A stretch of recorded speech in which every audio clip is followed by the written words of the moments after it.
Managing committee উপস্থিত এলাকার গণ্যমান্য ব্যক্তি উপস্থিত, ইলেকট্রনিক মিডিয়া উপস্থিত, আমাদের পুলিশের সদস্যবৃন্দ, সবাইকে সালাম ও শুভেচ্ছা জানাচ্ছি।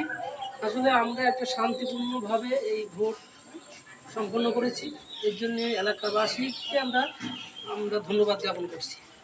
আমরা এখানে সারাদিন ব্যাপী যে ভোট হয়েছে তার ফলশ্রুতি যে গণনা করলাম, সেই গণনাতে 4 জন অভিভাবক সদস্য নির্বাচিত হবে। এখানে প্রতিদ্বন্দ্বিতা করেছেন 10 জন। এই 10 জনের মধ্যে মোহাম্মদ আরিফ মাহমুদ পেয়েছেন 74 ভোট, উনি 74 ভোট পেয়ে প্রথম স্থান অধিকার করেছেন। আলাউদ্দিন পেয়েছেন 74, উনি দ্বিতীয় স্থান করেছেন। 3 নম্বর আছে মোহাম্মদ আলমগীর, উনি পেয়েছেন 69 ভোট, তৃতীয় স্থান। আহমেদ আলী, উনি পেয়েছেন 12 ভোট। মোহাম্মদ আবু জাফর, উনি পেয়েছেন 10 ভোট। জিয়ারুল ইসলাম, উনি পেয়েছেন 4 ভোট। মোহাম্মদ মফিজুল ইসলাম পেয়েছেন 3 ভোট। মোহাম্মদ আব্দুর রহমান পেয়েছেন 67, উনি চতুর্থ স্থান। স্বদেশ কুমার রায় পেয়েছেন 4 ভোট।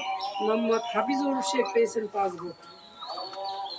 আমরা আরও 4 জন টিআর প্রতিদ্বন্দ্বিতা করেছে। এই টিআর 4 জনের মধ্যে 2 জন পাশ করবেন।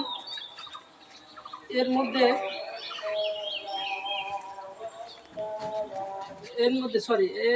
একজন সংরক্ষিত মহিলা আছেন, 2 জন মহিলা প্রতিদ্বন্দ্বিতা করেছেন।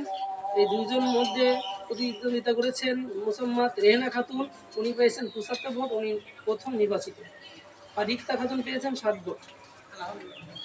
আর টিআর প্রতিদ্বন্দ্বী 4 জনের মধ্যে ফারুক আহমেদ পেয়েছেন 5 ভোট, উনি প্রথম স্থান। মারুফ হোসেন পেয়েছেন 1 ভোট। মুকুল হোসেন পেয়েছেন 5, অর্থাৎ উনি দ্বিতীয়। মোহাম্মদ রমজান মালি পেয়েছেন 1 ভোট। ঠিক আছে, এলাকায় সবাইকে ধন্যবাদ জানাই।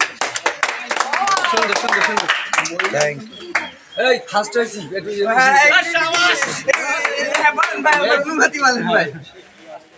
প্রথম স্থান